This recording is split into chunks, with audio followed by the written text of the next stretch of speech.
बिस्मिल्लाहिर्रहमानिर्रहीम। अस्सलाम वालेकुम स्टूडेंट्स, कैसे हैं आप? मैं हूं तहमीना वकील और आज हम एफएससी सेकेंड ईयर केमिस्ट्री की बुक का 19th लेक्चर स्टार्ट कर रहे हैं, जो कि एलिफेटिक हाइड्रोकार्बन्स के लास्ट टॉपिक के बारे में है, that is reactions of alkynes. Last time हमने अल्काइन स्टार्ट किए थे और उसमें first category of reaction discuss किए थे, that is the addition reactions. Now we will going to discuss about the second, third, fourth category of reaction. इसमें second category of reactions हैं आपके पास oxidation reactions. Oxidation reactions क्या होते हैं? Oxidation, जैसे मैंने आपको लास्ट टाइम जब अल्कीन्स पढ़ा रही थी उसमें भी बताया था कि oxidation is the addition of oxygen, removal of electrons and the removal of hydrogen.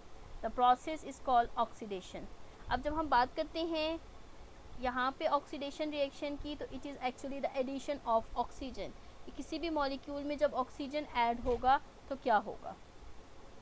तो यहाँ पे देखिए इथाइन, इसको जब हम स्ट्रॉन्गली रिएक्ट करवाते हैं KMnO4 सोल्यूशन के साथ, उसका सोल्यूशन लिया है, तो पहले क्या होगा? It produce tetra hydroxyl product. ये देखिए ये आपके पास टेट्रा हाइड्रोक्सिल, 4 हाइड्रोक्सिल ग्रुप्स जो हैं वो ट्रिपली बॉन्डेड कार्बन के दरमियान एडअप होके आपके पास इस तरह से प्रोड्यूस होंगे. उसके बाद इन द सेकेंड आपके पास क्या होगा कि water molecule is being eliminated, 2 water molecules, एक वाटर मॉलिक्यूल यहाँ से और एक वाटर मॉलिक्यूल यहाँ से. 2 वाटर मॉलिक्यूल, सॉरी ये थोड़ा सा गलत हो गया, इस तरह से यूँ.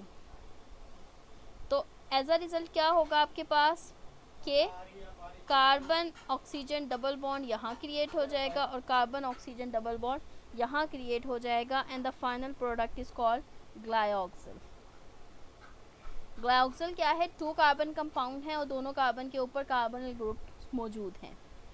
उसके बाद नेक्स्ट जो ग्लाइऑक्सिल है उसकी फर्दर ऑक्सीडेशन होगी. ये जो हाइड्रोजन्स हैं, these hydrogens get oxidised in the presence of KMnO4 और क्या चीज़ बन जाएगी? इसमें कार्बन और हाइड्रोजन के दरमियान ऑक्सीजन ऐड हो गया. तो एक ये क्या बन गया है? कार्बोक्सिल ग्रुप, और एक ये है कार्बोक्सिल ग्रुप. तो ये आपके पास प्रोड्यूस्ड हो गया है ऑक्सैलिक एसिड. ऑक्सैलिक एसिड क्या है? कंपाउंड है जिसमें कि 2 कार्बोक्सिल ग्रुप इस तरह से अटैच्ड होते हैं. तो ये आपके पास ऑक्सैलिक एसिड का स्ट्रक्चर है. तो जब आप इथाइन की ऑक्सीडेशन करते हो KMnO4 के साथ, then the final product will be oxalic acid. उसके बाद आता है combustion. Alkynes they also burns in air or oxygen to produce heat along with carbon dioxide and water. Carbon dioxide evolve होती है, वाटर प्रोड्यूस्ड होता है और उसके साथ साथ जो है large amount of heat produced होती है. ये जो एसिटिलीन, ये एसिटिलीन है और ये ऑक्सीजन है. एसिटिलीन ऑक्सीजन का जो मिक्सचर है वो बहुत ज़्यादा हाई टेम्परेचर फ्लेम प्रोड्यूस करता है, which is called oxy acetylene flame. और इसका जो टेम्परेचर है वो 3000 डिग्री सेंटीग्रेड तक भी जाता है, which is use for the welding and cutting of metals. तो ये था इसका कंबशन रिएक्शन, जो कि हाईली एक्सोथर्मिक रिएक्शन है. उसके बाद आ जाता है ये सेकेंड कैटेगरी ऑफ रिएक्शंस थे, दैट इज़ ऑक्सीडेशन रिएक्शंस. फिर थर्ड कैटेगरी ऑफ रिएक्शंस आ जाते हैं, that is polymerisation reactions. Polymerisation क्या है? अल्कीन्स का तो हमने देखा था कि जब वो पॉलीमराइज्ड होती हैं तो वो high molecular mass polymers produce करती हैं, लाइक पॉलीथीन. अल्काइंस जो हैं वो पॉलीमराइज्ड होके लीनियर और साइक्लिक दोनों तरह के कंपाउंड्स प्रोड्यूस करते हैं, depending upon the temperature and the catalyst use. कि आप कैसा टेम्परेचर यूज़ कर रहे हो, कैसा कैटलिस्ट यूज़ कर रहे हो. लेकिन इस केस में जो पॉलीमर प्रोड्यूस्ड होते हैं वो normally low molecular mass polymers होते हैं. बहुत एक्सटेंसिव पॉलीमराइजेशन इस केस में प्रोड्यूस्ड नहीं होती, वो इतनी ज़्यादा हाई एक्सटेंसिव पॉलीमराइजेशन की तरफ नहीं जाते. फर्स्ट इसमें है conversion of acetylene to divinyl acetylene. जब एसिटिलीन, ये देखिए ये 2 मॉलिक्यूल हैं एसिटिलीन के, इनको जब पास करवाया जाता है acidified solution of cuprous chloride and ammonium chloride, तो और इसको काफ़ी घंटे स्टैंड करवाया जाए, देन क्या चीज़ प्रोड्यूस्ड होगी। अब देखिए यहाँ पे एक्चुअली क्या हो रहा है, इन दोनों में से किसी एक का जो बॉन्ड है ट्रिपल बॉन्ड वो ब्रेक हो रहा है, ठीक है, जिसके नतीजे में क्या होगा, ये हाइड्रोजन ये इस टर्मिनल कार्बन पे आ जाएगा और यहाँ पे कार्बन कार्बन बॉन्ड क्रिएट हो जाएगा। अब क्या चीज़ हुई है यहाँ पे, ये देखिए इस एक CH इससे प्रोड्यूस्ड हो गया है CH2CH और साथ में एसिटिलीन दूसरी अटैच्ड है और इसका हाइड्रोजन इस कार्बन पे आ गया है। तो ये क्या चीज़ है, ये है विनाइल मोइटी और विनाइल मोइटी के साथ आ गया है acetylene, so it is called as vinyl acetylene. ये क्या है आपके पास, डायमर, इसमें दो मोनोमर्स मौजूद हैं, एक ये एसिटिलीन एक ये एसिटिलीन, दो एसिटिलीन मौजूद है, so this is a dimer. अब इसी डायमर के अंदर अगर एक और मॉलिक्यूल ऑफ एसिटिलीन को ऐड करवाया जाए, थर्ड यानी कि ये तीसरा मॉलिक्यूल हो जाएगा अंडर द सेम कंडीशंस, तो इसी तरह से देखिए सेम रिएक्शन होगा। किस तरह से, ये वाला जो हाइड्रोजन है ये चला जाएगा इस कार्बन पे और इन दोनों कार्बन्स के दरमियान बॉन्ड आ जाएगा। अब यहाँ पे एक ये इस विनाइल मोइटी है और एक ये विनाइल मोइटी है, तो ये दो विनाइल मोइटीज़ हैं, तो ये क्या बन जाएंगी, डाई विनाइल, और दरमियान में आपके पास क्या चीज़ है, कार्बन कार्बन ट्रिपल बॉन्ड, तो वो क्या कहलाएगा, acetylene. So this compound is vinyl acetylene, या इसका हम नाम इस तरह से भी कर सकते हैं 1,5-हेक्सडाइन 3 आइन, जो आपने नॉमेनक्लेचर के अकॉर्डिंग जो है वो नेम्स देखे थे। तो ये आपके पास था ट्राइमर मॉलिक्यूल, क्योंकि इस केस में 1 2 ये जो आपके पास विनाइल एसिटिलीन आया है ये डायमर है। इस विनाइल एसिटिलीन में जब आप तीसरा मॉलिक्यूल ऐड कर रहे हो तो जो डाई विनाइल एसिटिलीन है इट इज़ अ ट्राइमर। अब अगर आप ये जो विनाइल एसिटिलीन प्रोड्यूस्ड हुआ था इसी के अंदर HCl पास करवा दें under the same condition, same conditions क्या हैं, that is acidified solution of cuprous chloride and ammonium chloride, तो इस केस में क्या होगा कि ये जो HCl है it will add between these two carbons. अब आपको पता है negative part according to Markovnikov's addition कहाँ जाता है, जिस कार्बन के ऊपर लीस्ट नंबर ऑफ हाइड्रोजन हो, तो लीस्ट नंबर ऑफ हाइड्रोजन किस पे है, ट्रिपली बॉन्डेड दिस कार्बन पे, और हाइड्रोजन जाएगा यहाँ, तो ये आपके पास क्या प्रोड्यूस्ड हो जाएगा, क्लोरोप्रीन। अब ये जो क्लोरोप्रीन मॉलिक्यूल प्रोड्यूस्ड हुआ है it is doubly bonded compound, इसमें देखिए ये भी डबल बॉन्ड है और ये भी डबल बॉन्ड है, और डबली बॉन्डेड कंपाउंड्स आ जाते हैं अल्कीन्स की कैटेगरी में। अब जब इसके आगे फर्दर पॉलीमराइजेशन करवाई जाती है तो ये एक रबर प्रोड्यूस करता है which is called as neoprene. तो इस केस में जब आप क्लोरोप्रीन प्रोड्यूस कर लेते हैं तो क्लोरोप्रीन क्या है, इट इज़ अल्कीन डेरिवेटिव, तो अल्कीन डेरिवेटिव से आगे एक्सटेंसिव पॉलीमराइजेशन के नतीजे में neoprene that is synthetic rubber can be produced और लार्ज मॉलिक्यूलर मास के। अदरवाइज आप ऊपर देखें इस केस में तो आपके पास या डायमर है या ट्राइमर है या क्लोरोप्रीन तक बहुत ज़्यादा एक्सटेंसिव पॉलीमराइजेशन प्रोड्यूस नहीं हो रही। उसके बाद सेकेंड कैटेगरी है आपके पास साइक्लाइजेशन, क्योंकि हमने कहा इससे हम लीनियर आइसोमर्स भी प्रोड्यूस कर सकते हैं और साइक्लिक पॉलीमर्स भी प्रोड्यूस कर सकते हैं। तो अगर एसिटिलीन को पास करवाया जाता है through copper tube at 300 degree centigrade तो इसमें साइक्लाइजेशन हो जाती है इस तरह से कि ये आपके पास ट्रिपल बॉन्ड इन दो कार्बन के दरमियान आ जाएगा, ये इन दो कार्बन के दरमियान और ये इन दो कार्बन के दरमियान, ये इस तरह से साइक्लाइजेशन हो जाएगी। तो क्या प्रोड्यूस्ड होगा, यहाँ पे कार्बन डबल बॉन्ड कार्बन, पहले ट्रिपल था अब डबल हो जाएगा, यहाँ बॉन्ड नहीं था अब यहाँ बॉन्ड क्रिएट हो गया, then double bond carbon, then single bond, then double bond, then single bond, और हर कार्बन के ऊपर एक एक हाइड्रोजन आ जाएगा। तो ये जो आपके पास स्ट्रक्चर बना है it is the structure of benzene, और इसको आप इस तरह से भी लिख सकते हैं जैसे यहाँ पे रिटन फॉर्म में है, एक हेक्सागोनल स्ट्रक्चर है उसके दरमियान में एक रिंग मॉलिक्यूल है। तो ये आपके पास थी एसिटिलीन की बेंजीन में कन्वर्जन, जो कि एरोमेटाइजेशन भी कहते हैं जिस प्रोसेस को, जिसमें हम इथाइन को कन्वर्ट करते हैं इनटू एरोमेटिक कंपाउंड। तो ये थर्ड कैटेगरी ऑफ रिएक्शंस थे, दैट इज़ पॉलीमराइजेशन रिएक्शन। ये जो तीन कैटेगरी ऑफ रिएक्शन अभी तक आपने देखे, दैट इज़ एडिशन हो गए या ऑक्सीडेशन है या पॉलीमराइजेशन, ये अल्कीन और अल्काइंस में कॉमन है।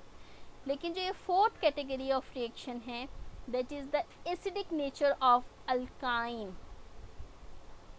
The acidic nature of alkyne, it is only the property of alkyne among all the aliphatic hydrocarbons. अब ये एसिडिक नेचर क्या है कि जो इथाइन है, 2 कार्बन है, उसमें भी हाइड्रोजन होता है, या कुछ और टर्मिनल अल्काइन जैसे प्रोपाइन है या 1 ब्यूटाइन है, उसमें जो ये कार्बन के साथ हाइड्रोजन आता है, ट्रिपले बॉन्डेड कार्बन है। अब इनमें क्या होता है, यहाँ पे ये जो बॉन्ड क्रिएट हो रहा है ये sp ओवरलैपिंग से क्रिएट हो रहा है, और ये जो कार्बन हाइड्रोजन बॉन्ड क्रिएट हो रहा है it is produce through sp-s overlap. अब चूँकि ये जो कार्बन वाला ऑर्बिटल है उसमें 50% s करेक्टर है और 50% ही p करेक्टर है। बाकियों में अगर हम देखें तो sp3 के केस में 25% s करेक्टर होता है और sp2 के केस में 33.5% s करेक्टर होता है, which is less as compare to alkyne. जैसे जैसे s करेक्टर इंक्रीज़ करता है वैसे वैसे जो कार्बन है it will become more electronegative. जब कार्बन इलेक्ट्रोनेगेटिव हो जाएगा तो वो अब इलेक्ट्रॉन्स को अपनी तरफ अट्रैक्ट करेगा और इसके ऊपर पार्शल नेगेटिव चार्ज आ जाएगा, and the hydrogen it will become partial positive. और आपको पता है कि जब हाइड्रोजन के ऊपर पार्शल पॉजिटिव चार्ज आ जाता है then it will become slightly acidic. तो जो अल्काइंस हैं, स्पेशली टर्मिनल अल्काइंस की क्यों बात कर रहे हैं, जैसे यहाँ पे देखें इन दोनों केसेस में द ट्रिपली बॉन्डेड कार्बन जो है वो उसके साथ हाइड्रोजन अटैच्ड है। अगर मैं किसी जैसे 2 ब्यूटाइन है उसकी बात करूं तो इस केस में जो ट्रिपली बॉन्डेड कार्बन है उसके दोनों तरफ मिथाइल ग्रुप है। तो मिथाइल ग्रुप ये फिनोमेना शो नहीं करते क्योंकि उसमें ट्रिपली बॉन्डेड कार्बन जो है वो फर्दर कार्बन के साथ बॉन्ड बना रहा है, हाइड्रोजन के साथ बॉन्ड नहीं बना रहा। ये फिनोमेना तब ऑब्जर्व होता है जब triply bonded carbon sp hybridized carbon it will form a bond with hydrogen, then this hydrogen will become partial positive and it will become slightly acidic। तो ये आपके पास थी इसकी एसिडिक नेचर कि वो क्यों प्रोड्यूस्ड होती है। अब इस एसिडिक नेचर की वजह से ये कुछ रिएक्शन शो करता है, वो क्या है। फर्स्ट है आपके पास 1 अल्काइन या इथाइन, इसको जब हम ट्रीट करते हैं सोडा लाइम के साथ in liquid ammonia. Soda lime क्या है, sodium amide in liquid ammonia. तो क्या होगा कि ये चूँकि एसिडिक हाइड्रोजन है वो एसिडिक प्रॉपर्टी शो करेगा। Now the alkyne it is behave as acid and this one is behave as base.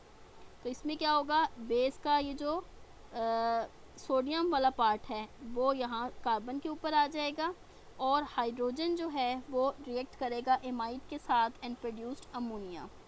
इसी तरह अगर सोडियम मेटल है तो acid it reacts with metal to form sodium एसिटाइलाइट।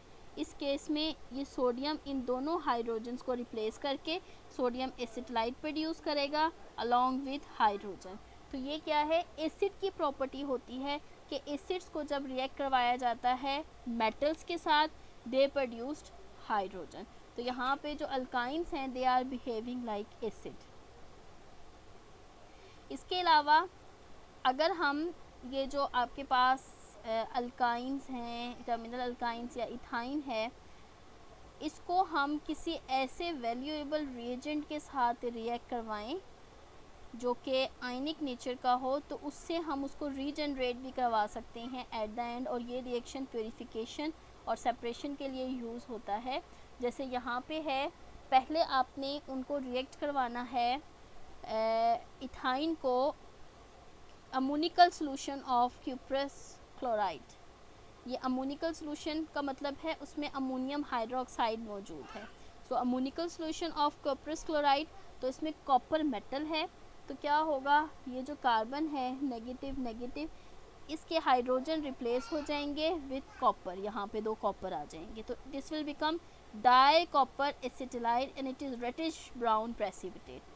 Along with it ammonium chloride and water is produced. Similar is the case with silver.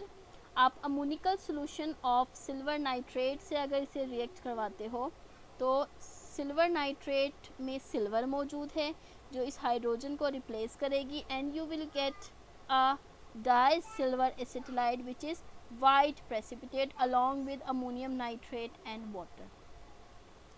अब अगर आप यहाँ पे देखें तो यहाँ पे आपके पास जो दोनों एसिटिलाइड्स प्रोडक्ट प्रोड्यूस्ड हो रही हैं that is di copper acetylide and di silver acetylide, both of them are produced in the form of precipitates, और उस प्रेसिपिटेट्स को हम आगे फ़िल्टर करके सेपरेट कर सकते हैं। तो उसको हम सेपरेट कर लेंगे और उनको दोबारा से रिएक्ट करवाएंगे with some mineral acids like dilute sulphuric acid या डाइल्यूट नाइट्रिक एसिड। जब उनके साथ हम रिएक्ट करवाएंगे तो ये सिल्वर रिएक्ट करके सिल्वर सल्फेट सिल्वर नाइट्रेट बनाएगी and ethyne will be regenerated. तो ये जो एल्केनाइड्स हैं ये यूज़फुल हैं, एक तो preparation, purification, separation and the identification of alkynes, कि इससे हम अल्काइंस को सेपरेट कर सकते हैं, प्योरीफाई कर सकते हैं, ठीक है। तो ये बहुत ज़्यादा सिंथेटिकली इम्पॉर्टेंट रिएक्शन है। और ये रिएक्शन क्यों प्रोड्यूस्ड हो रहा है, ये रिएक्शन इसलिए प्रोड्यूस्ड हो रहा है because here alkynes they are behaving like acids due to the terminal hydrogen which is bonded with triply bonded carbon. तो ये आपके पास 4 कैटेगरी ऑफ रिएक्शंस थे अल्काइंस के, जिसमें एडिशन थे, ऑक्सीडेशन थे, polymerization and the acidic nature. Next आ जाते हैं जो इथाइन, हमने चूँकि it is the representative member of alkynes, तो उसके यूजेस में अगर हम देखें तो ऑक्सी एसिटिलीन टॉर्च, मैंने जैसे आपको बताया it is highly exothermic reaction, so it is use for welding and cutting of metals. इसके अलावा अल्कोहल्स, एसिडिक एसिड, एसिटल्डिहाइड्स की प्रिपरेशन में इन्हें यूज़ करते हैं। Different polymers like PVC, polyvinyl acetate, polyvinyl ether, orlon, neoprene, rubber वगैरह they produced from ethyne. Acetylene tetrachloride जो produced हुआ था by the halogenation of ethyne, उसको हम यूज़ करते हैं सॉल्वेंट जो कि वार्निशेस, रेजिन्स और रबर में यूज़ होता है। इसके अलावा इसे यूज़ करते हैं for the ripening of fruits के लिए। तो these are the uses of ethyne. Last आपके पास टॉपिक है the comparison of reactivity of alkane, alkenes and alkynes. इस पूरे चैप्टर में एलिफेटिक हाइड्रोकार्बन्स में अभी तक हमने देखा कि अल्केन्स उनमें किस किस्म की बॉन्डिंग मौजूद है। जब हम रिएक्टिविटी की बात करते हैं ना किसी भी चीज़ की, तो उसमें जो मेन इम्पॉर्टेंट चीज़ होती है वो होती है उसकी रिएक्टिविटी। तो अल्केन्स में carbon it is sp3 hybridized, alkene में sp2 हाइब्रिडाइज्ड, अल्काइन में sp हाइब्रिडाइज्ड। sp3 में आपके पास carbon it is a single bond between carbon carbon, alkenes में there is a double bond between carbon and carbon, one is sigma, one is pi, and in case of alkynes there is a triple bond between carbon and carbon, one is sigma while other two are pi। तो ये जो इनकी bonding है ये बहुत ज़्यादा important है to describe और compare the reactivity of alkanes. तो अगर हम इन सब चीज़ों को देखें, जैसे अभी हमने रिएक्शंस डिस्कस भी कर लिए हैं, तो जो अल्कीन्स हैं वो सबसे ज़्यादा रिएक्टिव हैं due to exposed pi electrons and they are exposed to electrophilic reagents despite of the fact that it has only one pi bond as compared to alkynes which has 2 pi bonds, but चूँकि exposed pi electrons हैं so it is the most reactive one, then alkynes and then alkenes। so वो क्यों है वो मैं आपको ऐसे बता चुकी हूँ कि पाई बॉन्ड क्या होता है, वीक बॉन्ड होता है, and it is more exposed to attack by electrophilic reagent. Due to these facts, alkene are the very reactive class of compounds. Alkynes इसमें although के 2 pi bonds होते हैं but they are less reactive than alkenes. This is due to the less bond distance between two triply bonded carbon, and the pi electrons are not available to be attacked by electrophilic reagents. However, they are more reactive than alkenes toward nucleophilic reagents. अगर कोई nucleophilic reagent होगा तो उसके लिए ज़्यादा reactive होंगे than alkene, लेकिन electrophilic addition reaction और इलेक्ट्रोफिलिक रिएक्शंस के लिए they are less reactive than alkenes. तो ये आपके पास 8 चैप्टर था, that is all about aliphatic hydrocarbons. Hope so आपको ये पूरा चैप्टर क्लियर होगा. ये बहुत ज़्यादा इम्पॉर्टेंट चैप्टर है. इसमें कुछ रिएक्शंस हैं जो कि मिक्सअप भी हो जाते हैं क्योंकि वही रिएक्शंस अल्कीन के हैं, वही अल्काइंस के हैं. आपको ये देखना होता है कि कितने मॉलिक्यूल्स अल्कीन्स में ऐड हो रहे हैं, कितने अल्काइंस में, कितने रिमूव हो रहे हैं, और उसके हिसाब से क्या प्रोडक्ट्स प्रोड्यूस हो रही हैं. तो आपने इसकी बहुत ज़्यादा प्रैक्टिस करनी है क्योंकि ये चैप्टर प्रैक्टिस डिमांड करता है. अगर आप इसकी प्रैक्टिस नहीं करोगे तो फिर आपको ये पॉइंट्स क्लियर नहीं होंगे, ये बातें याद नहीं रहेंगी, भूल जाएंगी. आप इसकी जितनी प्रैक्टिस करोगे उतना ही ये चैप्टर आपको ज़्यादा अच्छा और ज़्यादा आसानी से गो थ्रू होगा. तो आप इसकी प्रैक्टिस करें. इसके फिर नेक्स्ट जो एक्सरसाइज क्वेश्चंस हैं वो आपको इंशाल्लाह नेक्स्ट लेक्चर में बता दूंगी. तो आपका ये चैप्टर कंप्लीट हो जाएगा. इसके बाद मैंने आपकी एक असेसमेंट भी लेनी है इस लेक्चर की, तो इसको अच्छी तरह से तैयार करें. नेक्स्ट लेक्चर तक के लिए अल्लाह हाफिज़.